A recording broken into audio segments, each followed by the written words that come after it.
اس video میں یہ گاؤں والے اس شخص کا استقبال کر رہے ہیں جن کے بارے میں ان کا خیال تھا کہ وہ مر گئے تھے اور انہوں نے ان کی تدفین بھی کر دی تھی۔ گاؤں والوں نے پوچھا تم زندہ ہو؟ میں نے کہا ہاں۔ انہوں نے کہا ہم نے تو 2 ہفتے پہلے تمہارے جنازے کی نماز پڑھی تھی اور تمہاری تدفین بھی کر دی تھی۔ حیات اللہ روزگار کی تلاش میں ایران گئے تھے جہاں سے انہیں ڈپورٹ کر دیا گیا تھا۔ ڈپورٹ ہو کر جب وہ افغانستان آئے تھے اس وقت وہ نشے کی لت میں مبتلا تھے تو حکام نے انہیں ریہیب سینٹر میں ڈال دیا تھا۔ جس وقت طالبان آئے میں سو رہا تھا۔ میں اپنی جیکٹ اور شناختی کارڈ اٹھانا چاہتا تھا لیکن ایک فوجی نے مجھے رائفل سے مارا اور پھر مجھے ہسپتال لے جایا گیا۔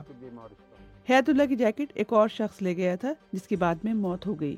حکام کو اس کی جیکٹ میں حیات اللہ کا آئی کارڈ ملا جس کے بعد انہوں نے حیات کے خاندان سے رابطہ کیا۔ میت اتنی بری حالت میں تھی کہ اس کی شناخت کرنا مشکل کام تھا۔ لاش جمی ہوئی تھی اور کالی پڑ چکی تھی۔